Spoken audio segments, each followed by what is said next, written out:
Welcome to my channel. I have a question for you. Do you control your thoughts, or do your thoughts control you? Most people never stop to think about how they think. They wake up in the morning, and before their feet even touch the floor, their mind is already full of stress, doubts, and worries. They don't choose these thoughts. They just appear, and they believe them without question. This is why so many people feel tired, anxious, or stuck, even when nothing bad is happening at that moment. You see, your life doesn't change only when your circumstances change. Your life changes when your thinking changes. And here's the truth. Correct thinking is not something you're born with. It's not a gift that only a few lucky people have. It's a skill you can learn, practice, and master. Today, I'm going to guide you step by step on how to think in a way that brings you clarity when life is confusing, confidence when fear appears, and peace when things feel heavy. If you stay with me until the end, I promise you, even one small shift in the way you think can completely change the way you live your life forever. Chapter 1. Why most people think the wrong way. Most people go through life without ever learning how to think correctly. No one teaches this in school. You learn how to read, how to write, how to solve math problems, but no one sits you down and explains how to use your mind in the right way. Because of that, most people spend their whole life thinking on autopilot. That means their mind runs without their control. Thoughts just come and go, and they follow them without question. And here's the thing. If you are not controlling your thoughts are controlling you. Think about this. Have you ever woken up in the morning already feeling stressed or worried? Even though nothing bad has happened yet, you open your eyes and your mind starts talking. I'm so tired. I have so much to do. What if today goes wrong? What if I can't finish my work? These thoughts appear before you even get out of bed. You didn't choose them. They just showed up. And when you believe them, your mood changes. You feel heavy. You feel slow. You feel like the day is already difficult before it even begins. That's what happens when your mind is on autopilot. Wrong thinking is like wearing dirty glasses. Imagine you have a pair of glasses that are covered in dust and fingerprints. No matter where you look, everything seems unclear, dark, and unpleasant. The world itself hasn't changed. The sun is still shining, the colors are still bright, and the people around you are the same. But your vision is dirty, so everything looks worse than it really is. This is exactly how wrong thinking works. Life may be fine, but if your mind is filled with negativity, fear, and doubt, everything will seem worse than it is. You won't see the opportunities in front of you. You won't notice the good things happening. You'll only see the dirt on the lens. Here's something that might surprise you.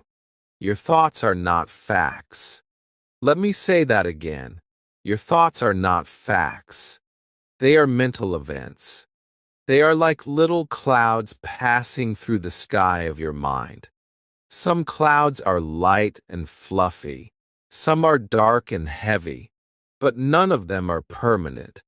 Thoughts come and thoughts go. Just because you think something does not mean it's true. If you think, I'm not good enough, that doesn't mean you're not good enough. It just means that thought has appeared in your mind. You can choose to believe it, or you can choose to let it pass. But most people don't know this. They believe every thought that appears in their head. If the thought is positive, they feel good. If the thought is negative, they feel bad. They're like a small boat in the ocean, being thrown around by every wave. One moment they're happy, the next moment they're sad, then worried, then angry, all because they let their thoughts control their feelings. Let's make it even simpler. Imagine your mind is a radio station. It's always playing something. Sometimes it plays music you like. Sometimes it plays noise you hate.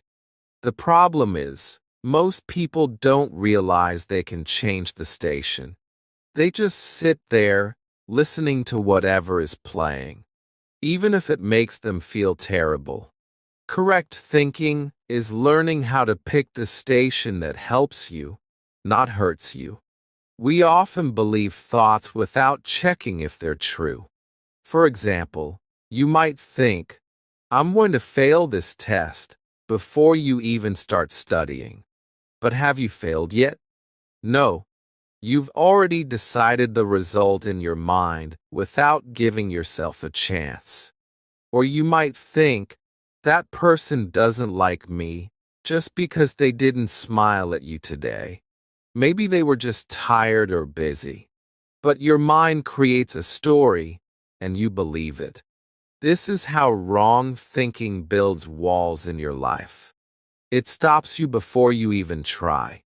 If you want to start thinking correctly, the first step is awareness. You have to notice when a thought appears and ask, is this a fact or just a thought? If it's just a thought, you can choose to let it pass instead of holding on to it. This is where your power begins. Most people live their whole life without realizing they have this choice. But once you see it, you can't unsee it. Here's a little truth that can change everything for you. You are not your thoughts. You are the observer of your thoughts. You can watch them come and go without believing every single one. You can choose which thoughts to keep and which ones to throw away.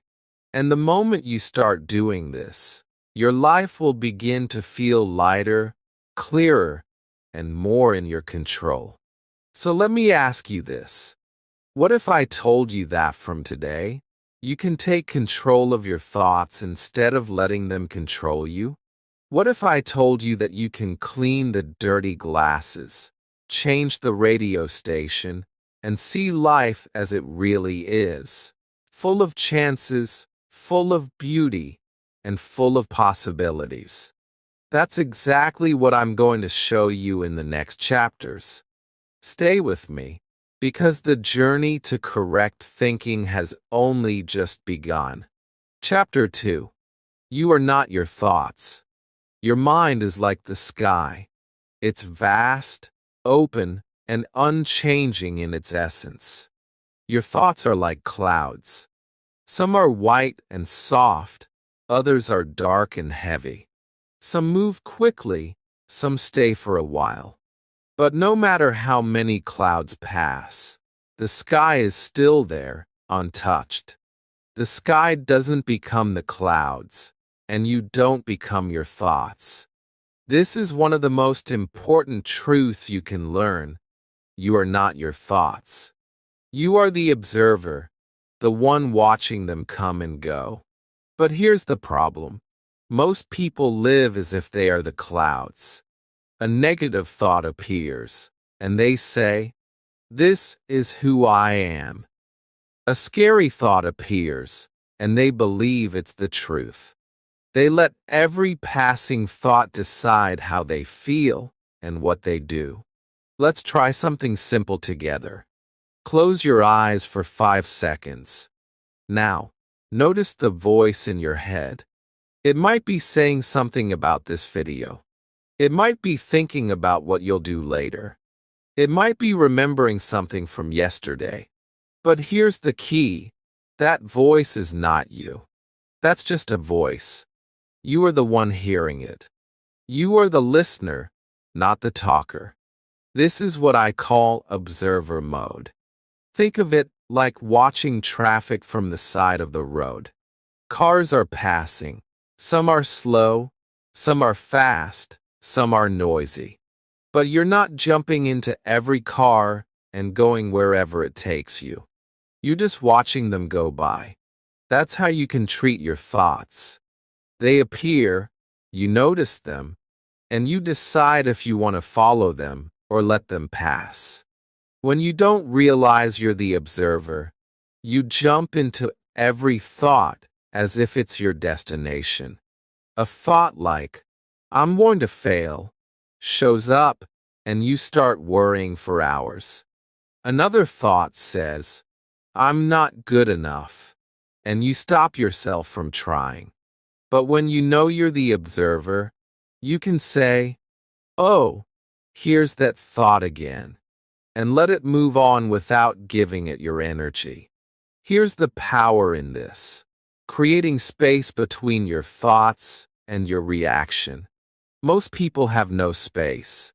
A thought appears, and they instantly react. They feel angry, sad, scared, or stressed, without even questioning if the thought is true. But when you step back into observer mode, you have a choice. You can pause. You can breathe. You can ask yourself, is this thought useful? Is it helping me? And if it's not, you can let it go. Imagine if every time a negative thought came into your mind, you had a 5-second pause before reacting. In that pause, you could choose to stay calm instead of getting upset. You could choose to keep working instead of quitting. You could choose to think differently. That small space between thought and action is where your real power lives. Let's use another example. Imagine your thoughts are like a TV channel. Some programs are happy and inspiring. Others are scary and stressful. Most people don't realize they can change the channel. They just sit and watch whatever is on, even if it's making them feel bad. But as the observer, you have the remote. You can say, "No, I don't want to watch this," and switch to something that helps you. You might be wondering, but how do I stop believing every thought? The answer is simple, but it takes practice. You start noticing them. The moment you become aware that a thought is just a thought, you break its control over you. You realize it's not a fact. It's not the truth. It's just a cloud passing through the sky of your mind. And here's something amazing. Even the darkest clouds eventually pass. You don't have to push them away. You don't have to fight them. Just let them move on. If you don't hold them, they can't hold you. This is why meditation and mindfulness are so powerful. They train you to sit back and watch your thoughts without getting lost in them. But you don't need to be a monk or meditate for hours to do this. You can practice anywhere. While walking, while washing dishes, even while waiting in line. Just notice what your mind is saying, and remember, that's not you. You're the one watching. Once you start living as the observer, your relationship with your mind changes completely.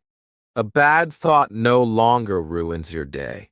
A scary thought no longer stops you from trying. You realize that your mind is like the weather, sometimes sunny, sometimes cloudy, sometimes stormy. But you are always the sky. You are always the space that holds it all. So next time a thought appears that says, "You can't do this, try this," pause, breathe, and say to yourself, "That's just a thought. I don't have to believe it." Then watch it drift away, like a cloud moving across the sky. The moment you understand that you are not your thoughts, you unlock a new level of freedom. You stop being a prisoner of your own mind. You start living with clarity, calm, and choice. And that's when you can begin building a life based on truth, not fear. Chapter 3. Train your mind like a muscle. Your body needs exercise to stay strong, healthy, and flexible. If you stop moving, your muscles become weak. The same is true for your mind. If you don't train it, it becomes lazy, negative, and easily controlled by stress. But here's the good news. Your mind can grow stronger every single day, just like your body. You can shape it, strengthen it, and make it work for you instead of against you. Think of your mind like a muscle in the gym. If you lift weights once and never again, will you get strong? No. If you train your mind only when you feel motivated, will you get lasting results? No. But if you work on it daily, even for just a few minutes, you will see amazing changes. And here's the spike moment. You can start reprogramming your mind in just minutes each day. That's all it takes to begin. Let's talk about how. There are simple daily habits that anyone, yes, even you, can do to train the mind. First is positive self-talk. This means speaking to yourself with encouragement instead of criticism. Every morning, before you touch your phone or start your day, say something kind and strong to yourself. It can be as simple as, "I can handle today," or "I am learning and growing." It might feel strange at first, especially if you've spent years talking to yourself in a negative way. But just like a muscle, your mind will get used to it. Soon, your brain will start choosing these thoughts automatically. Second is reading. Reading is like nutrition for your mind. When you read something inspiring or educational every day, even just for 5 minutes, you're feeding your brain with good ideas. Instead of starting your day with social media or bad news, start with a page from a book that lifts you up. Over time, these words become part of your thinking. They start shaping how you see the world. Third is reflection. This is where you take a few minutes to think about your day, your choices, and your lessons. You can do this in the morning to plan your day with purpose, or in the evening to review what you learned. Reflection keeps your mind focused on growth instead of just reacting to whatever happens. Fourth is short meditation. You don't have to sit for hours in silence. Even 2 to 5 minutes a day can make a difference. Close your eyes, focus on your breathing, and simply notice your thoughts without chasing them. This trains your mind to stay calm and focused, even in stressful situations. Let me share a short story. I once knew a student named Aisha. She was always stressed, always overthinking, and often doubting herself. One day, I told her about training the mind like a muscle. She decided to try it for 30 days. Every morning, she spent 2 minutes saying positive things to herself. She read 1 page of an inspiring book. She reflected for a few minutes each night, asking, "What did I learn today?" And she did 3 minutes of meditation before bed. That's it. No big, complicated system. At first, she didn't notice much change. But after a week, she started catching herself before reacting to negative thoughts. After 2 weeks, she was speaking more confidently at work. By the end of 30 days, she told me she felt like a different person, calmer, stronger, and more in control of her emotions. All of that came from just a few minutes a day. Training your mind is not about big effort all at once. It's about small, consistent actions every day. If you feed your mind junk, gossip, negativity, fear, you'll think in a weak, fearful way. But if you feed your mind strong, positive, and clear thoughts every day, your thinking will change, and so will your life. You might still have bad days. You might still have negative thoughts. That's normal. Even a strong muscle gets tired sometimes. But with daily training, you recover faster. You bounce back with more strength. You face challenges with a clearer mind and a braver heart. The best part is, you don't need hours. You don't need special equipment. You don't need to wait for the right time. You can start today. Right now, in fact. Pick one habit. Maybe it's saying something positive to yourself in the morning, or reading for 5 minutes, or just sitting in silence and breathing for a moment. Do it today, do it tomorrow, and keep going. Because here's the truth. If you feed your mind good thoughts every day, your life will start changing in ways you didn't think possible. Chapter 4. Replace negative self-talk with truth.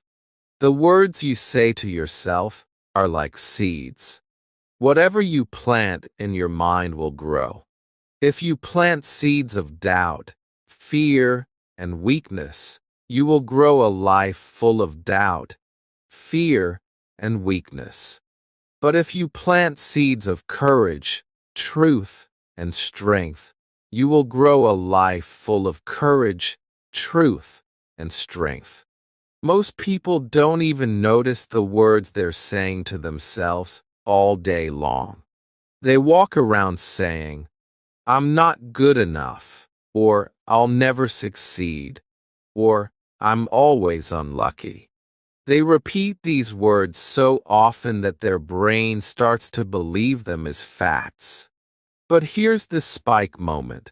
Changing just one repeated sentence in your self-talk can change your life. Think about it.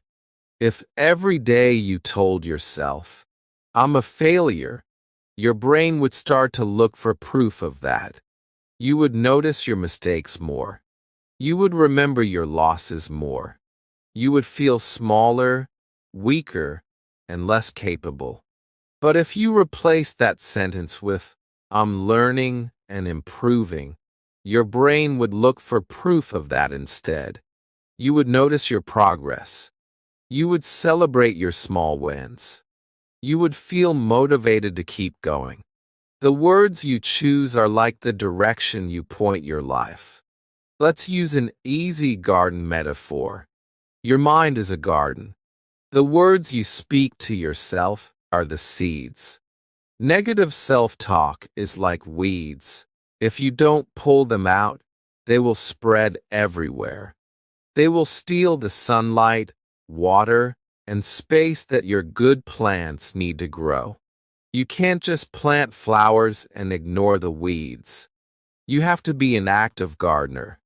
That means noticing the weeds, pulling them out, and planting seeds of truth in their place. Here's a simple replacement exercise. When you catch yourself saying, "I can't," change it to, "I'm learning." That small shift turns a closed door into an open one. "I can't" means the conversation is over. "I'm learning" means you are still moving forward.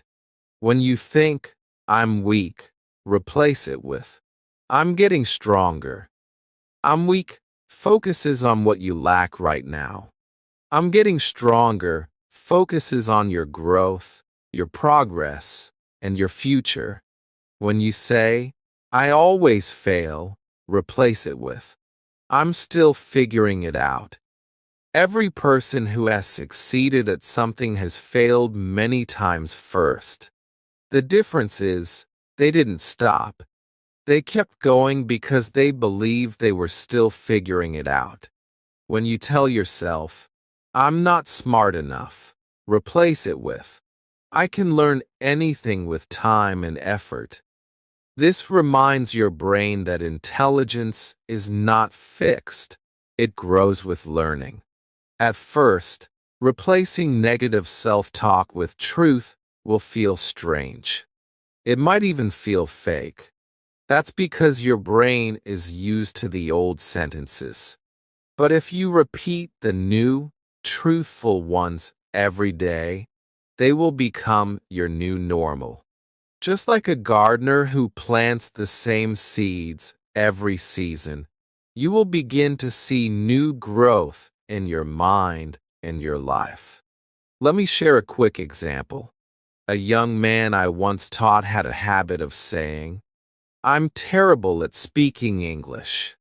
Every time he spoke, he felt nervous and small because he had already told himself he was terrible. I asked him to change that sentence to, "I'm improving every day." For the first week, he didn't feel much difference. But by the second week, he noticed something. He was speaking more. He was making fewer mistakes because he wasn't as scared. By the end of the month, he told me he felt 50% more confident, not because his skills had suddenly become perfect, but because his self-talk gave him courage to keep practicing. That's the power of replacing lies with truth. Your mind believes what you tell it the most. If you constantly feed it lies, "I can't," "I'm weak," "I'm stupid," it will shape your life around those lies.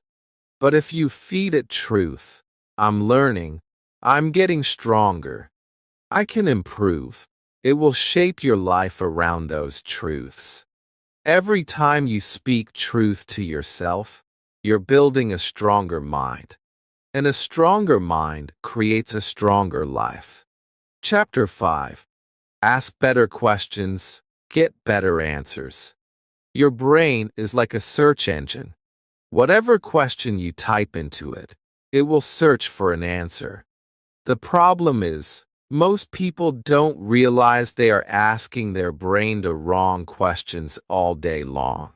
And just like a search engine, if you ask the wrong question, you will get the wrong answer.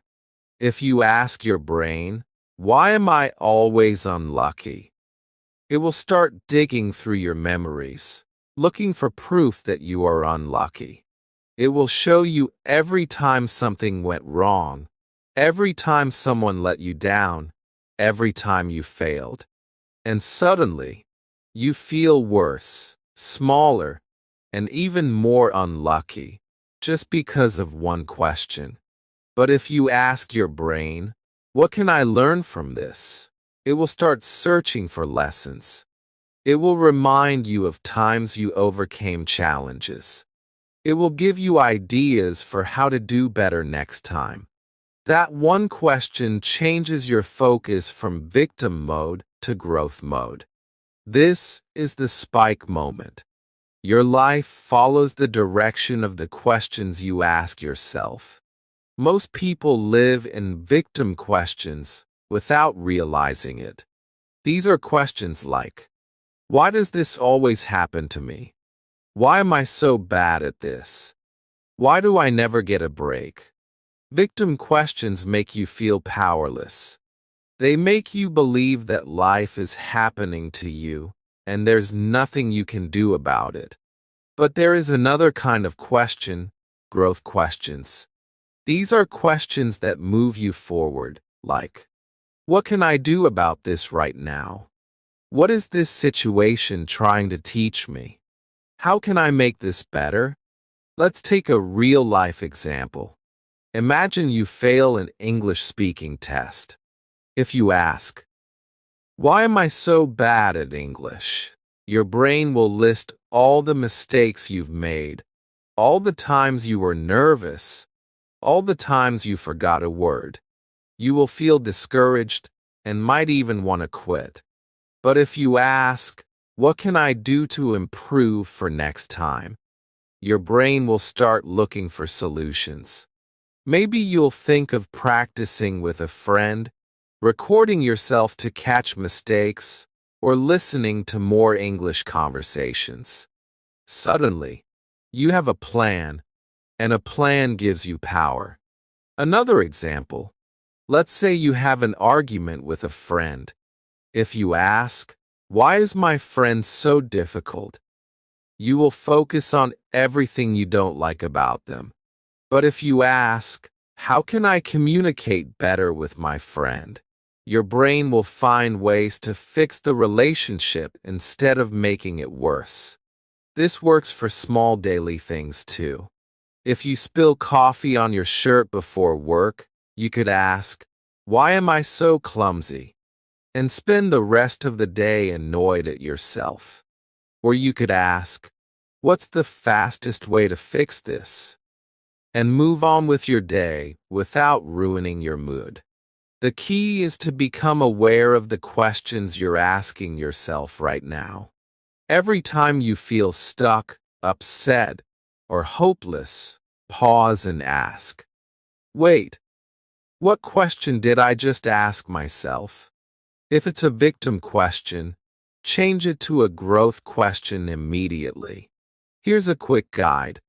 Victim question: why can't I do this? Growth question: what's one small step I can take right now?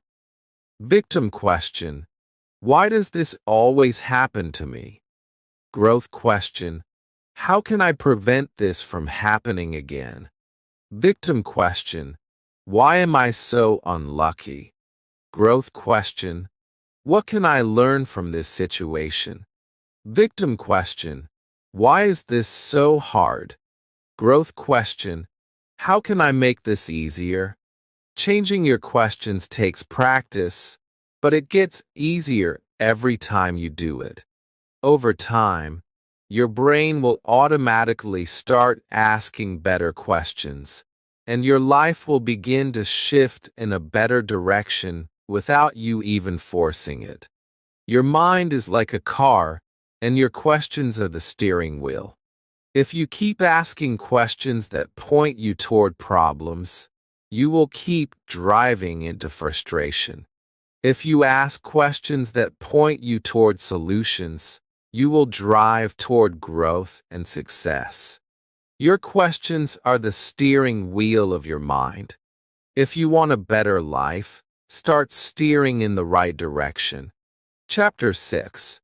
Protect your mind from mental junk food. Your mind is like your body. It becomes whatever you feed it. If you eat fresh, healthy food every day, your body grows stronger, lighter, and more energetic. But if you eat junk food all day, greasy snacks, sugary drinks, processed meals, your body becomes weak, slow, and unhealthy. The same thing happens with your mind.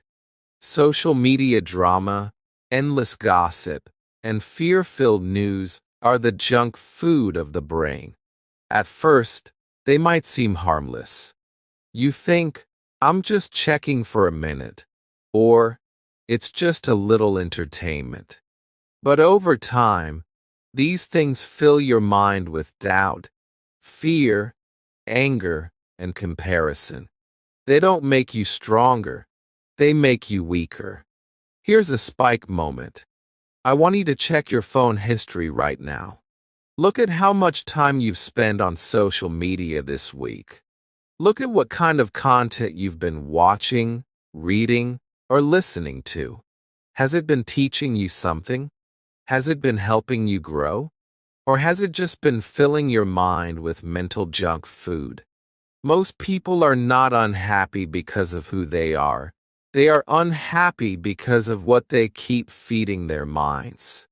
If every morning you start your day scrolling through bad news, comparing yourself to strangers online, and reading negative comments, you've already fed your brain poison before breakfast.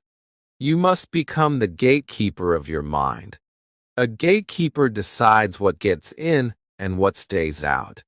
Just like a guard protects the entrance to a building, you must protect the entrance to your mind.